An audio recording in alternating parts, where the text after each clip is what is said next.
stranger kept texting me romantic messages, making me look unfaithful. My husband confronted me, fury in his eyes. I was shocked until I traced the number. But when I found out who had really sent them, my blood ran cold. It was all a trap, to get me divorced and destroy me. My phone buzzed against the lacquered conference table, drawing curious glances from my colleagues. I flipped it over, expecting a message from Jack about dinner plans. Instead, an unknown number glowed on my screen with words that made my stomach drop. I can't stop thinking about the way you smiled at me yesterday. You're even more beautiful when you're focused on your work. I quickly turned my phone face down, heat rushing to my cheeks. The quarterly report discussion continued around me, but my mind raced. Who would send something like this? I didn't recognize the number, and I certainly hadn't given anyone reason to think I was interested in them romantically. Emma, your thoughts on the Q3 projections? My boss's voice snapped me back to the boardroom. I cleared my throat. The numbers are promising. If we push the new product line by early August instead of September, we could see a 15% increase in revenue. I spoke with confidence, years of business expertise automatically taking over while my personal concerns receded to the background. After the meeting, I stepped into my office and closed the door. Taking a deep breath, I checked my phone again. 3 more messages had arrived. I love watching you take command in meetings. Such confidence. That blue dress brings out your eyes perfectly. When will you finally notice me? My hands trembled slightly as I typed a response. I think you have the wrong number. The reply came instantly. No mistake, Emma. I know exactly who I'm texting. A chill ran through me. I blocked the number immediately, tucking my phone away as my assistant knocked with documents requiring my signature. I forced a smile and focused on work, but unease lingered like a shadow at the edge of my consciousness. That evening as I drove home, my mind replayed the messages. How did this person know what I was wearing? Had they been watching me? The thought made me grip the steering wheel tighter as I pulled into the driveway of the home Jack and I had purchased 3 years ago. A beautiful colonial with a wraparound porch that had stolen my heart instantly. Jack greeted me with a kiss, the familiar scent of his cologne momentarily dispelling my anxiety. We moved through our evening routine, cooking together, sharing details about our day, settling on the couch with glasses of wine. I considered telling him about the messages but hesitated. Why worry him over what was probably just someone's misguided attempt at flirtation? Everything okay? Jack asked, noticing my distraction as I stared into my wine glass. Just work stress, I lied, hating how easily the deception slipped out. In our 5 years of marriage, we'd built a foundation of honesty. Yet something held me back. Perhaps the fear of seeing suspicion in his eyes, or worse, dismissal of my concerns. The next morning brought fresh messages from a different number. Did you think blocking me would be that easy? You looked peaceful sleeping last night. Jack doesn't appreciate what he has. My blood ran cold. I nearly dropped my coffee mug, splashing hot liquid onto my blouse. This person had been outside our house? Had watched us sleeping? My hands shook as I texted back. Stop contacting me immediately or I'll report this to the police. They won't believe you, Emma. No one will. I blocked this number too, then immediately called our security company to check the alarm system and scheduled an appointment to install additional cameras. At work, I found myself constantly glancing over my shoulder, scrutinizing every colleague who smiled at me. Was it the new account manager who always lingered too long at my office door? Or maybe Brandon from IT who had helped with my computer last week? 3 days passed with blessed silence. I began to relax, convincing myself it had been a prank or a case of mistaken identity after all. Then, while presenting at a client meeting downtown, my phone lit up with a message from yet another unknown number. You're stunning when you're passionate about your work. The way you're gesturing right now. I can't look away. My voice faltered mid-sentence. I scanned the conference room, meeting the confused expressions of my clients. There were 20 people present. All familiar faces except for 2 representatives from the client's parent company. Neither was looking at their phone. Excuse me, I said, forcing professionalism into my voice. Let's take a 5-minute break. In the privacy of the hallway, I called Jack. They're watching me, I whispered, fear finally overwhelming my desire to handle this alone. Someone keeps sending me messages. They know where I am, what I'm wearing. They were outside our house, Jack. What? Who? The concern in his voice was immediate. Have you called the police? Not yet. I don't even know who to report. My voice cracked. I've blocked 3 different numbers already. Come home, he said firmly. We'll figure this out together. I ended the client meeting early, citing a family emergency. As I hurried to my car, another message arrived. Running home to Jack won't save you. He won't believe you for long. I froze in the parking garage, suddenly aware of how isolated I was. Footsteps echoed somewhere nearby. Was someone watching me even now? I quickened my pace, nearly running to my car. Once inside, I locked the doors immediately, hands shaking so badly I struggled to insert the key. At home, Jack listened intently as I showed him the messages, relieved to finally share the burden. He insisted we file a police report, though the officer who took our statement seemed skeptical. Unfortunately, these types of messages are difficult to trace, she explained. Unless there's a direct threat, there's not much we can do besides documenting the harassment. That night, I lay awake beside Jack, staring at the ceiling. Why me? What had I done to deserve this? My company had competitors certainly, but this felt intensely personal. The messages continued over the next week. Always from new numbers, always just detailed enough to prove the sender was watching me. I changed my routine, varied my commute, avoided windows. Nothing helped. Whoever this was, they were always one step ahead, as if they had intimate knowledge of my life. And with each passing day, the messages grew more possessive, more disturbing. We belong together, Emma. Jack is temporary. I am forever. I dream of the day you'll finally understand we're meant to be. Everything I do is for us. You will see. I began to feel like a prisoner in my own life, constantly looking over my shoulder, questioning every interaction. The strong, confident businesswoman I'd always been was eroding under the constant strain of invisible eyes tracking my every move. Little did I know these messages were just the beginning of a nightmare that would threaten everything I held dear. For 2 weeks, Jack remained my rock. He installed security cameras around our property, helped me file police reports that went nowhere, and held me when nightmares jolted me awake. But as the messages continued without any leads, I noticed a subtle shift in his demeanor. The way his gaze lingered on my phone when it chimed, how he'd pause outside my home office when I took calls. I was preparing dinner on a Friday evening when Jack arrived home earlier than expected. His usual warm greeting was absent. Instead, he stood in the kitchen doorway, his posture rigid, face ashen. "Who's David?" he asked, his voice unnervingly quiet.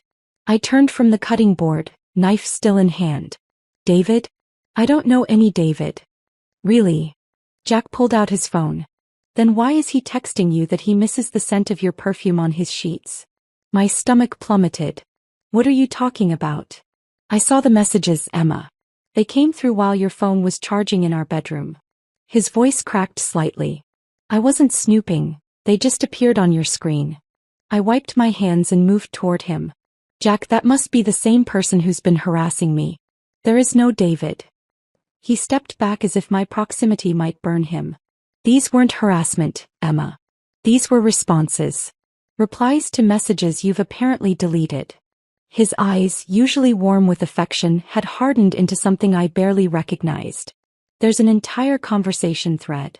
"Let me see," I demanded, reaching for his phone. He showed me the screen. Indeed, there were messages that appeared to be from me to this David person, interwoven with romantic responses. My blood ran cold as I read words I'd never written. "Miss you already. Jack's working late again. Last night was incredible. Can't stop thinking about it. We need to be more careful. Jack's getting suspicious." "I never wrote these," I whispered, scrolling through the messages in horror. "Jack, you have to believe me. Someone is setting me up." "Setting you up?" He laughed, a hollow sound that echoed against the kitchen tiles. "With detailed information about my schedule? About that weekend I went to visit my brother? These messages go back months, Emma." My mind raced.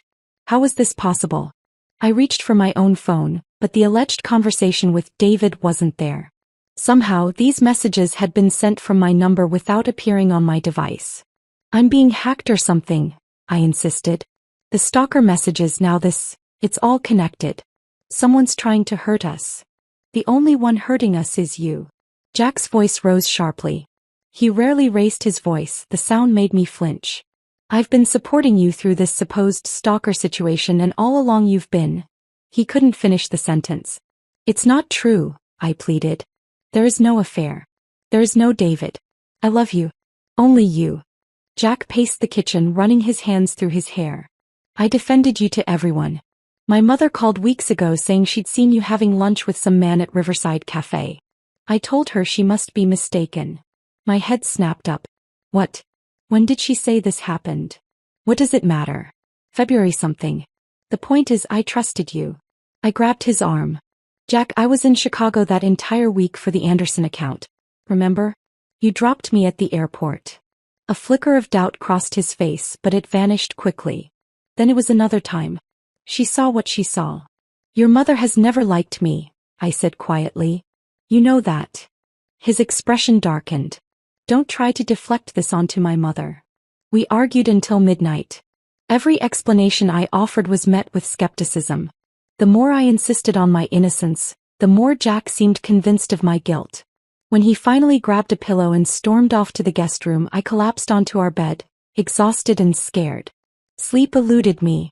Around 3 a.m. I heard the front door open and close. Through the window I watched Jack's car pull out of the driveway. My attempts to call him went straight to voicemail. The next morning he returned with red-rimmed eyes and the faint smell of whiskey. I stayed at Trevor's, he said flatly, referring to his college roommate who lived across town. Jack, please, we need to figure this out. Together. I reached for his hand, but he pulled away. I've been thinking all night. These harassment messages conveniently started when I began questioning why you've been working late so often. His tone was clinical, detached. It's a pretty elaborate cover for an affair, I'll give you that. The accusation stung like a physical blow. You think I invented a stalker to hide infidelity? Do you hear how absurd that sounds? More absurd than someone hacking your phone to frame you?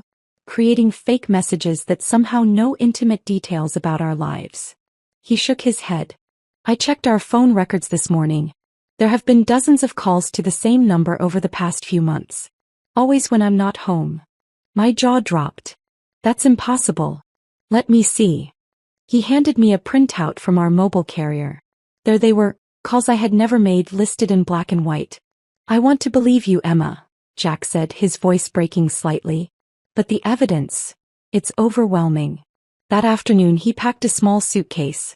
I need space to think, he said. I'll be at Trevor's for a while. I stood in the doorway, tears streaming down my face. Don't leave. Please.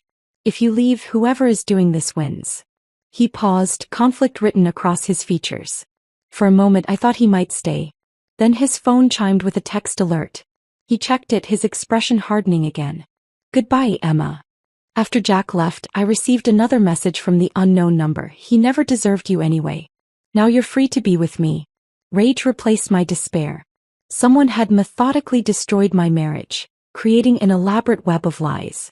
They had access to our personal information, our schedules, possibly even our home. This wasn't random harassment. It was targeted and deliberate. I wiped my tears and made a decision. If the police wouldn't help me, I'd uncover the truth myself. I would find out who was behind this, clear my name, and fight for my marriage, no matter what it took.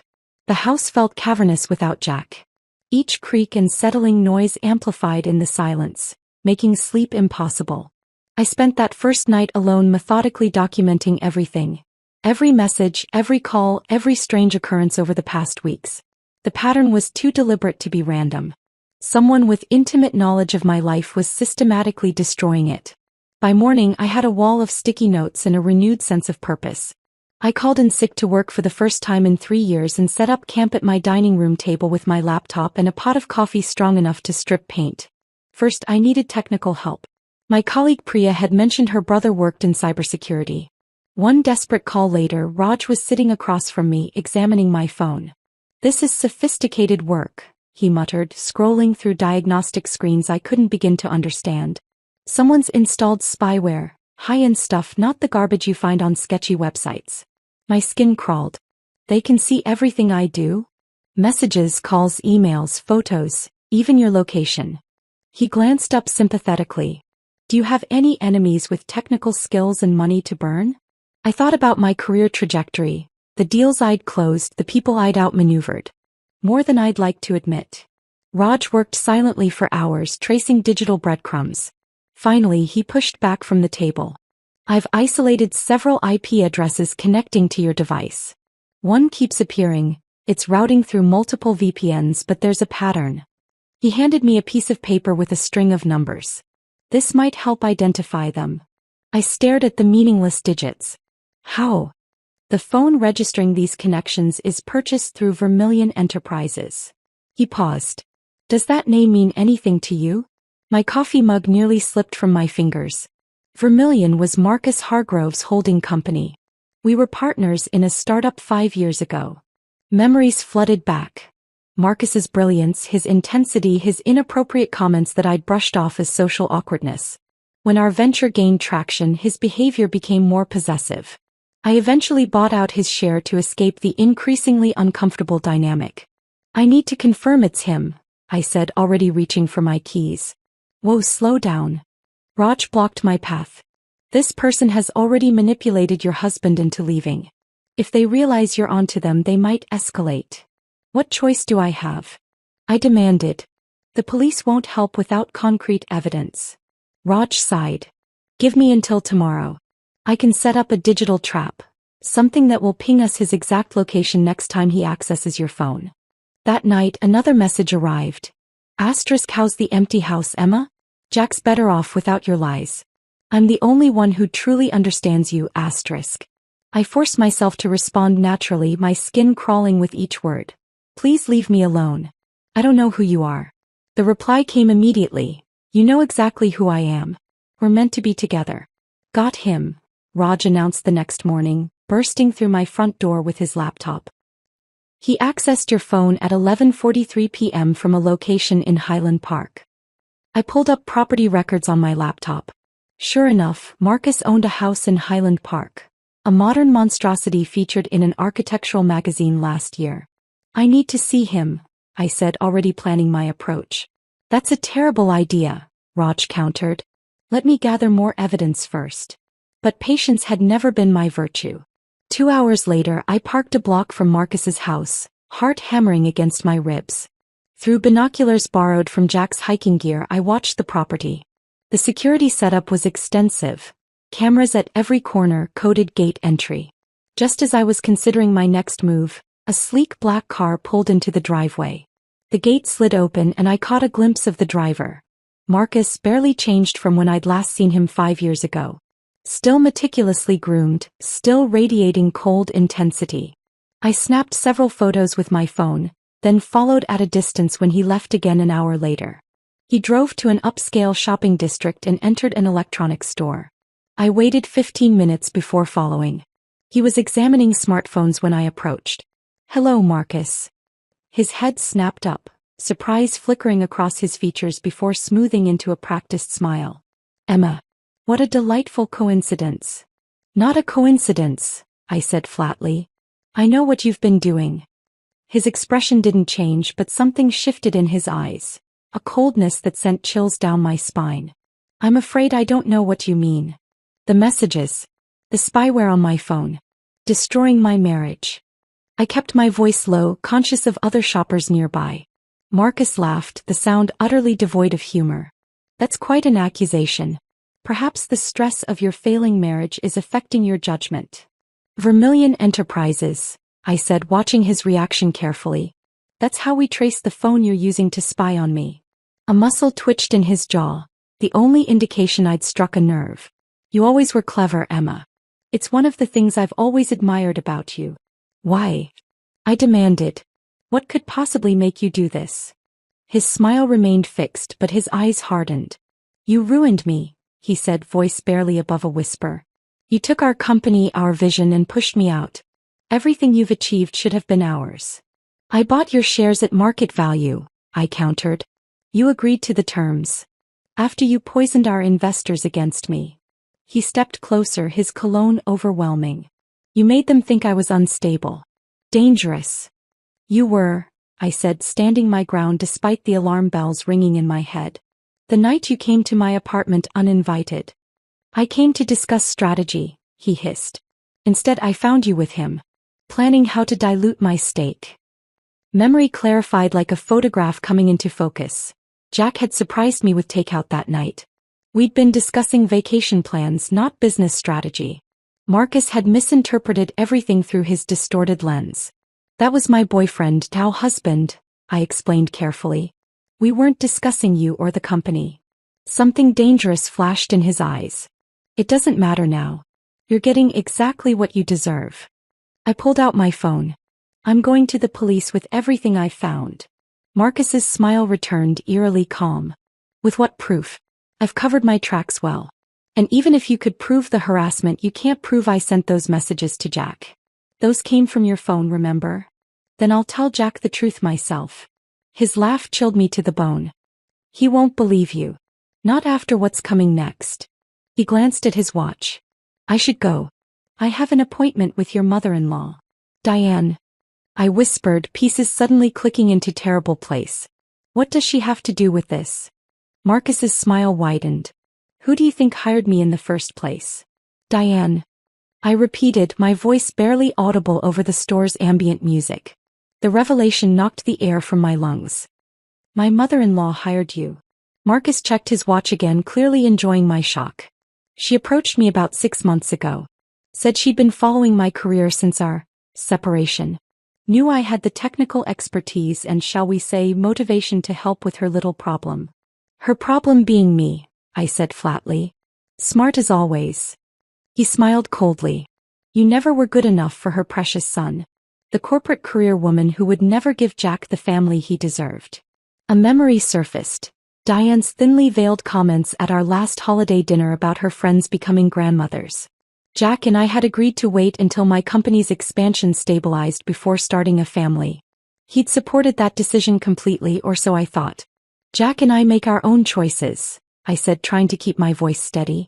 She has no right to interfere. A mother always has rights when it comes to her child's happiness. Marcus's tone was dismissive. She's been laying the groundwork for months, subtly pointing out your absences, suggesting your dedication to work means a lack of dedication to Jack. The pieces were falling into place. Jack's occasional comments about his mother's concerns, the increasing frequency of her unexpected visits, her pointed questions about my late nights at the office. This isn't just about me, I realized aloud. She wants to control Jack. She always has. Marcus shrugged. Her motivations aren't my concern. I was hired to create evidence of infidelity convincing enough to end your marriage. The rest is between you and the charming Mrs. Winters. My mind raced ahead. The lunch, her supposed sighting of me with another man, she fabricated that, didn't she? Clever misdirection, he acknowledged with an appraising nod. Plant the seed of doubt, then provide evidence to water it. I took a step closer, lowering my voice. I will go to the police. I have Raj's evidence of the spyware. Circumstantial at best. His smile never wavered. And I believe you'll find Mrs. Winters has considerable influence with the local police chief. Golf buddies with her late husband, if I recall correctly. My phone buzzed in my pocket. A text from Raj, he's got an accomplice. Another device accessing your accounts from a different location. Of course, Diane herself was monitoring everything. That's how they knew so many intimate details of our lives. I needed to act quickly. This meeting with Diane, when and where? Wouldn't you like to know? Marcus turned as if to leave. I grabbed his arm. If you're so confident in your scheme, what's the harm in telling me? He considered this, then checked his watch once more. The Rose Kai. Noon.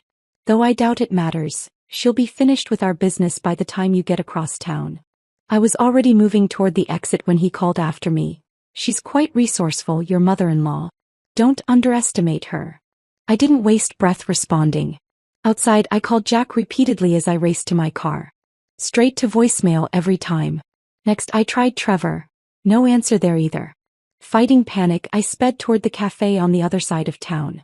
Traffic crawled along the main boulevard, each red light an eternity. I pounded the steering wheel in frustration, then made a split-second decision to cut through the college campus. As I navigated the narrow service roads, another text from Raj arrived. Found something. Diane's been making payments to Marcus from a trust account for months. Have documentation. Finally, something concrete. I mentally calculated the time. It was 11:47. If I could intercept them at the cafe, catch them together with witnesses present. I spotted the Rose Cafe's distinctive awning ahead and scanned for parking. There, Marcus's sleek black car pulled alongside a silver Mercedes I recognized as Diane's. I double-parked, ignoring the angry honks, and rushed toward the entrance. Through the cafe window I saw them, heads bent close together over a table in the corner. Diane's perfectly coiffed silver hair gleamed under the pendant lights as she slid what looked like an envelope across to Marcus. I raised my phone, snapping photos as evidence. Just as I pushed open the door, Diane looked up. Our eyes locked, and for a split second, naked hatred flashed across her normally composed features. Then her socialite mask slid back into place. "Emma, darling," she called, her voice dripping with false warmth. "What a lovely surprise." I approached their table, phone still recording in my hand. "Save it, Diane. I know everything." Marcus lounged back in his chair, that infuriating smirk still in place. "Join us for coffee? We were just discussing you. Planning the next phase of destroying my marriage, you mean?" I turned to Diane. "How could you do this? Your own son." "My son deserves better," she hissed, the facade cracking. "Someone who puts family first. Someone who will give him children instead of chasing promotions." "That's not your decision to make," I countered. "Jack and I had a good marriage until you orchestrated this nightmare." Diane's laugh was brittle. "Good? Please. He's been unhappy for years, too loyal to admit it. I simply provided the catalyst for what was inevitable." I felt the curious stares of other patrons. A waitress hovered nearby, clearly unsure whether to approach our tense group. "I have proof," I said, keeping my voice low. "The spyware, the payments from your trust to Marcus. All of it." A flicker of concern crossed Diane's perfect features. "No one will believe you. Certainly not Jack, not after what I've shown him." "What did you show him?" I demanded. She smiled thinly. "Let's just say I had Marcus create some very convincing photographs. Technology is remarkable these days." My stomach lurched. "You doctored photos of me? With someone who isn't you," Marcus added helpfully. "But Jack doesn't know that." Cold fury swept through me. "This ends now. I'm calling Jack and telling him everything." "He's turned off his phone," Diane said with smug certainty. "After the heartbreaking evidence I shared this morning, he doesn't want to speak with anyone, especially you." I pulled out my phone again, opening my conversation with Raj.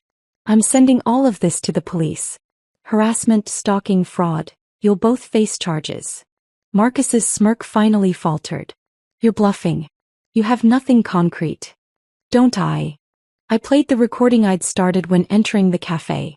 Their voices emerged clearly, discussing payments and doctored photographs.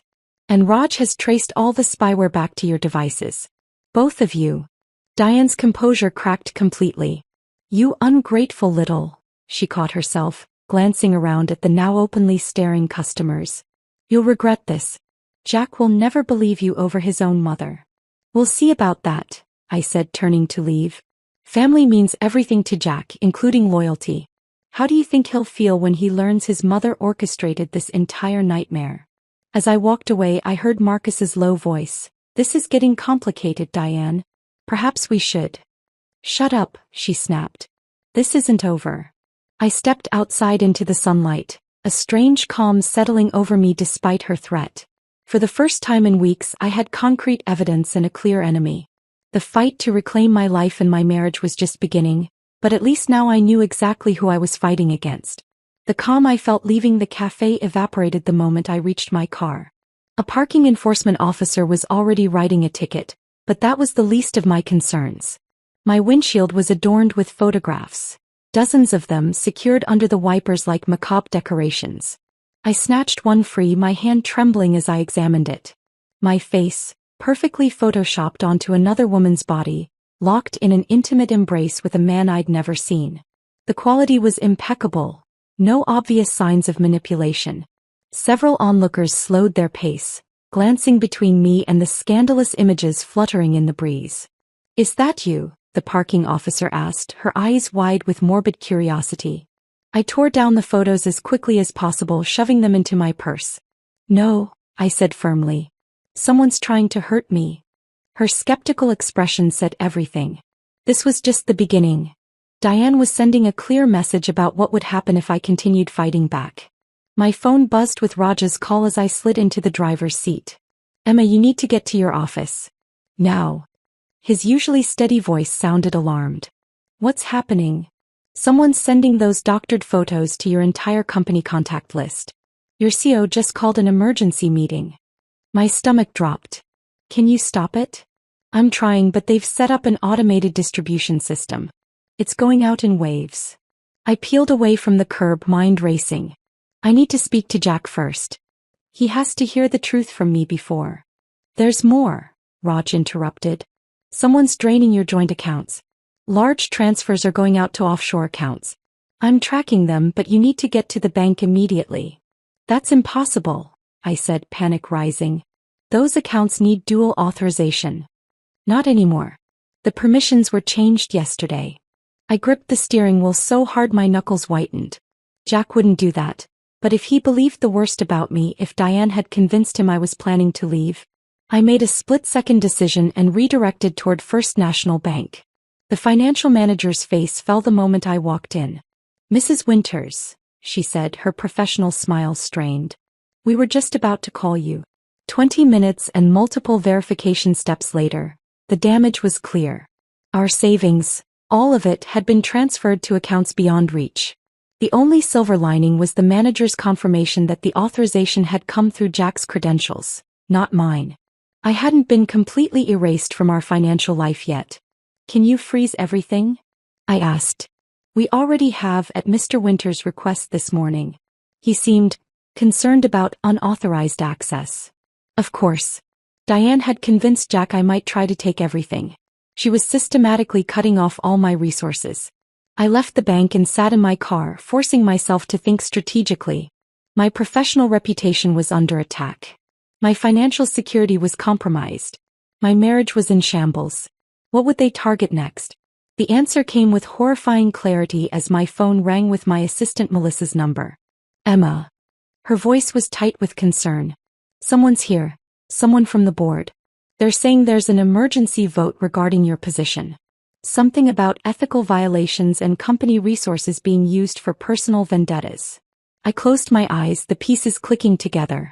Marcus had connections throughout the tech industry, including with several of our board members. This wasn't just about my marriage anymore. Diane and Marcus were systematically dismantling my entire life. Tell them I'm on my way, I said, starting the engine. And Melissa? Don't let anyone into my office or access my files. The drive to my company headquarters felt like moving through a nightmare. Upon arrival, the security guard, who had greeted me warmly every morning for 5 years, avoided eye contact as he requested my ID. In the elevator, a junior colleague who normally chatted enthusiastically pressed herself against the wall, staring at her phone with forced concentration. The photos had clearly made the rounds. Outside the boardroom, Melissa waited with red-rimmed eyes. They're all in there, she whispered. Including Hargrove. Marcus is at my board meeting? The audacity was breathtaking. He says he has evidence you've been using company resources to harass him. Something about server logs and illegal access attempts. Of course. The perfect frame job. Anything Raj had done to trace Marcus's activities would now be attributed to me, twisted into evidence of my supposed instability. I squared my shoulders. Record everything on your phone. No matter what happens in there, we need documentation. The boardroom fell silent as I entered. 8 pairs of eyes tracked my movement to the empty chair at the far end of the table. Marcus sat near the head, beside our CEO James Preston, looking for all the world like a victim seeking justice. Emma, James began, his usual warmth noticeably absent. Serious allegations have been brought to our attention. Multiple shareholders have expressed concerns about your personal conduct and its potential impact on the company. These allegations are fabricated, I said clearly, making eye contact with each board member. I'm being targeted by a sophisticated harassment campaign orchestrated by Marcus Hargrove and my mother-in-law, Diane Winters. Skeptical glances were exchanged. The oldest board member, Theodore Grantham, cleared his throat. We've received some rather disturbing photographs, Emma. Doctored, I replied firmly. I have evidence of the conspiracy, including recorded conversations and financial transactions. Marcus leaned forward, the picture of concerned professionalism. Emma, we're all worried about you. This paranoid behavior, these accusations, it's exactly why we're concerned about your judgment. I refuse to be baited. James, before we continue, I'd like to submit a forensic analysis of my devices showing unauthorized access and spyware installation. I'd also like to formally request Marcus recuse himself from this meeting due to conflict of interest. A flicker of uncertainty crossed James's face. Good, he wasn't completely convinced. This is exactly what I mean, Marcus interjected smoothly. Deflection. Accusations. Classic behaviors of someone in crisis. My phone buzzed with a text. I glanced down, expecting Raj with more evidence. Instead, an unknown number displayed a live video feed of my house, with someone clearly moving through the living room. Is something wrong? James asked, noting my expression. I stood abruptly. This meeting is being held without proper notice or due process. I'm invoking my right to representation and a full investigation before any vote. And now, I need to leave immediately. If you walk out, Emma, Theodore warned, the board will have no choice but to call the police. I interrupted, turning my phone to show them the feed. Someone is breaking into my home as we speak. Would you like to explain to them how you kept me here while my property was being violated? The room erupted in confused discussions as I strode out, heart pounding. In the hallway, I forwarded the video to Raj with a simple message.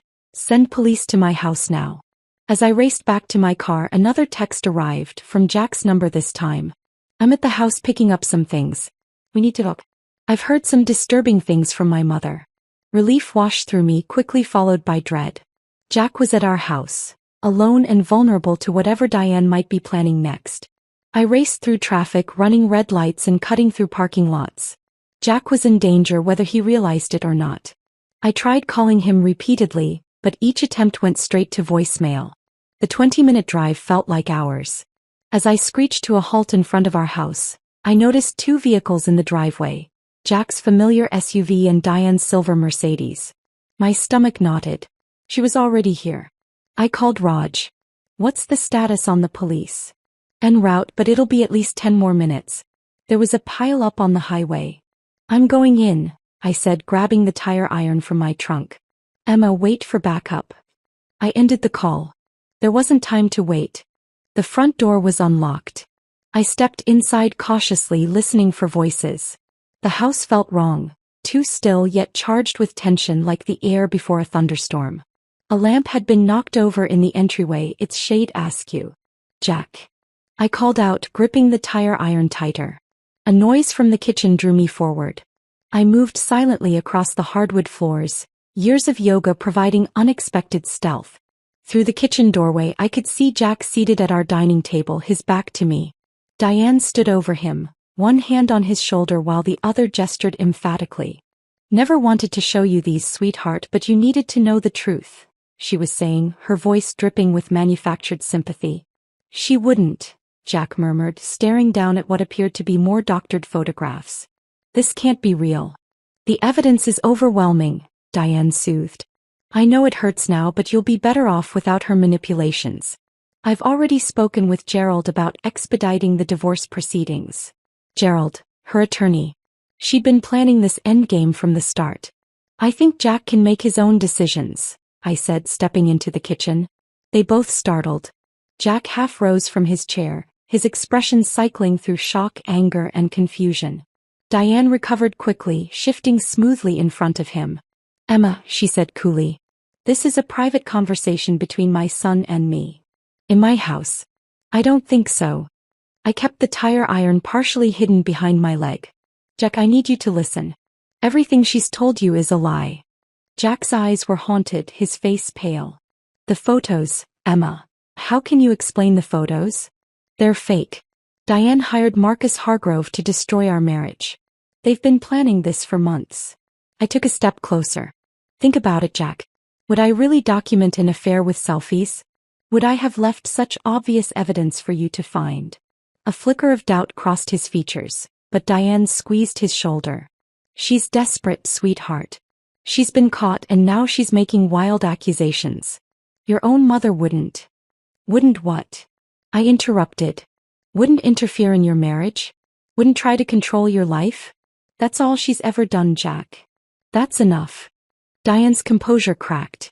I won't stand here and be accused. I have proof, I said firmly, addressing Jack directly. Marcus confessed everything at the Rose Cafe. I recorded their conversation. They've been working together to separate us from the beginning. Jack looked between us, uncertainty clouding his features. Let me hear this recording.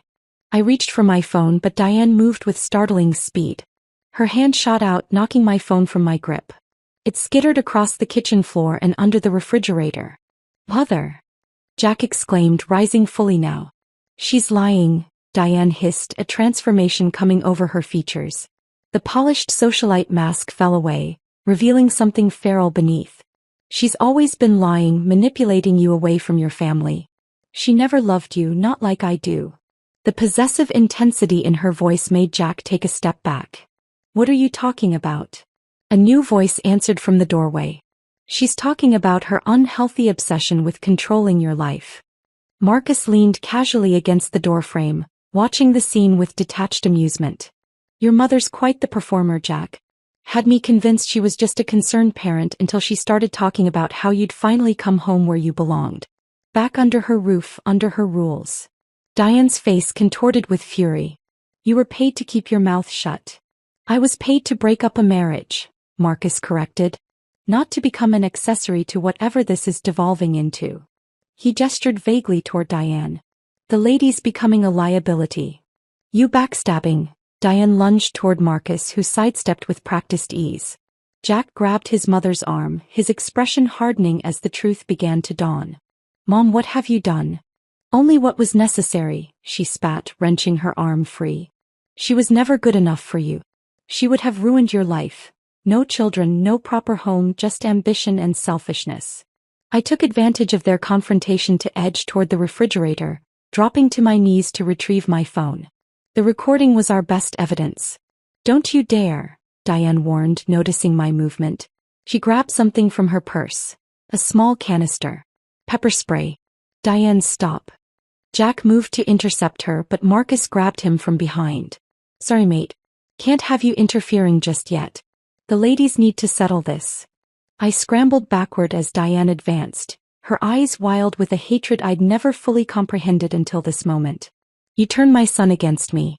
You poisoned him with your independence and career ambitions.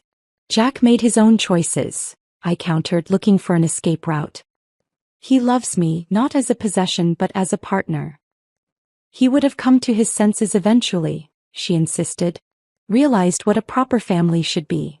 Like yours. I challenged, remembering Jack's rare mentions of his controlling father. Is that why your husband spent more time at the office than at home? Because you suffocated him too. Her face contorted. You know nothing about my marriage. I know Jack swore he'd never repeat it, I said quietly. That's why he values my independence. That's why he supports my career. Something dangerous flashed in her eyes. She raised the pepper spray higher, finger tightening on the trigger. You've said quite enough. A sudden crash from the front of the house startled all of us. Police. Everyone remain where you are. Marcus reacted instantly, releasing Jack and bolting toward the back door. Jack tackled him with a football move I'd never seen before, sending them both crashing into the kitchen island. Diane hesitated, her focus split between escape and finishing what she'd started with me. In that moment of indecision, I lunged forward and knocked the pepper spray from her hand. It's over, Diane, I said as officers flooded the kitchen. You lost. The fight seemed to drain out of her as officers secured the scene. As they led her away, she turned to Jack one last time. Everything I did was for you, she insisted. You'll see that someday. Jack moved to my side, his arm sliding around my waist. No, Mother, he said firmly. I see everything clearly now. As the police escorted both Marcus and Diane out, I leaned against Jack, exhaustion finally overtaking me. I thought I'd lost you, I whispered. He tightened his grip. Never. But we have a lot to talk about. I nodded against his shoulder. The nightmare wasn't completely over, but for the first time in weeks I could breathe again. The masterminds behind the twisted scheme had finally been exposed, and together Jack and I would rebuild what they'd tried so desperately to destroy. The house felt eerily quiet after the chaos. Police officers had finally departed after hours of statements and evidence collection. Jack and I sat across from each other at our kitchen table, 2 mugs of untouched tea between us. The physical exhaustion was nothing compared to the emotional toll of the past few weeks. "I should have trusted you," Jack said finally, breaking the silence. His eyes, normally bright with confidence, were shadowed with regret. "I let her manipulate me just like she's done my entire life." I reached across the table, taking his hand. "She's had decades to perfect her techniques. This isn't just on you." But I believed those messages, those photos. I looked at my own wife, the person I know better than anyone, and I believed she was capable of betrayal. His voice cracked. "What does that say about me?" "It says you're human," I replied softly. "Diane and Marcus created the perfect trap. They used our schedules, our habits, our private conversations against us." Jack pulled away gently, standing to pace the kitchen. "My mother." He shook his head, disbelief still evident in his expression. "I knew she was controlling, but this level of obsession. Maybe we never truly knew her," I suggested. "Or maybe we just never wanted to see it." The district attorney had already outlined the charges: criminal harassment, stalking, invasion of privacy, identity theft, and a host of digital crimes. Both Diane and Marcus were facing significant jail time, especially after the forensic evidence from our devices confirmed everything. "The guest room is made up," I said after another lengthy silence. "If you'd prefer to stay there for now." Jack stopped pacing, turning to face me with a pained expression. "Is that what you want?" "I want what we had before," I admitted. "But I know we can't just erase the past few weeks. You believed I betrayed you, and that hurt deeply. And I abandoned you when you needed me most," he countered, his voice heavy with remorse. "Left you to face them alone." We had circled this conversation since the police left, both of us wounded, both wanting to heal but unsure of the path forward. Jack came back to the table, sitting closer this time. "I don't want the guest room, but I'll respect whatever space you need." "What I need," I said slowly, "is to understand how we rebuild from here. How we make sure nothing like this ever happens again." "We start with complete transparency," he suggested. "No more secrets, no more assuming we know what the other is thinking." I nodded, feeling the first tentative steps toward reconciliation. "And boundaries. Clear, unbreakable boundaries with your mother." "She won't be a factor for years," Jack said firmly. "Not after the sentencing. But eventually she'll be released," I reminded him. "And she'll still be your mother." He reached for my hand again, his grip firmer this time. "When that day comes, we'll be ready. Together." The night stretched long as we talked through everything.